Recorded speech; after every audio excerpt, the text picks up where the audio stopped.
Hello बच्चों, चलिए प्रश्न देखते हैं। जैव विविधता के विषय में सही कथन चुनिए। यहाँ पर 4 कथन दिया गया है, इसमें से जो सही कथन है उसको चुनना है। तो सबसे पहले हम लोग मुख्य अवधारणा देखते हैं। तो यहाँ पर पूछा गया है जैव विविधता के बारे में। जैव विविधता क्या होता है? जैव विविधता, तो जैव विविधता का मतलब होता है किसी भौगोलिक क्षेत्र में विविध रूपों में पाए जाने वाले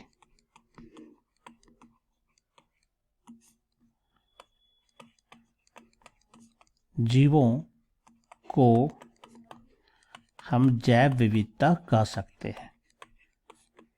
यानी कि जीवों में जो वेरिएशन होता है, जो विभिन्नताएं होती है, उसके जाति को लेकर, उसके जीन्स को लेकर के, उसके पारिस्थितिकी को लेकर के, उसको हम लोग जैव विविधता कहते हैं। इसमें सभी प्रकार के जीव शामिल होते हैं। सभी प्रकार के जीव शामिल होते हैं, चाहे वह सूक्ष्म जीव हो या वृहत जीव हो, सभी इसमें शामिल हो। चाहे पादप हो या फिर जंतु हो, चाहे थैलोफाइटा हो या फिर एंजियोस्पर्म हो, सभी इसमें शामिल होंगे। तो चलिए देखते हैं, विकल्प को देखते हैं क्या कहता है विकल्प में। सही कथन चूंकि चुनना है। पहला कहता है राजस्थान तथा गुजरात के मरुस्थल क्षेत्रों में रेगिस्तानी प्राणियों की स्पीशीज की भरमार है और साथ ही साथ वहाँ अनेक विरल प्राणी भी पाए जाते हैं। यह संभव नहीं है कि चूंकि ये मरुस्थल क्षेत्र है तो ये बहुत कम जीवों के लिए अनुकूलित जगह होता है। तो यहाँ पर रेगिस्तानी प्राणी जरूर पाए जाते हैं, लेकिन इसकी भरमार नहीं होती है, कुछ ही पाए जाते हैं और वह किसी तरह से अपना जीवन यापन वहाँ पर सफलतापूर्वक पूरा करते हैं। लेकिन यहाँ पर इसकी ज़्यादा विविधताएं नहीं पाई जाती। तो ये ए नंबर उत्तर हमारा गलत हो जाएगा। दूसरा कहते हैं बीटी कपास के बड़े व्यापक स्तर पर उगाए जाने से जैव विविधता पर कोई कुप्रभाव नहीं पड़ता है।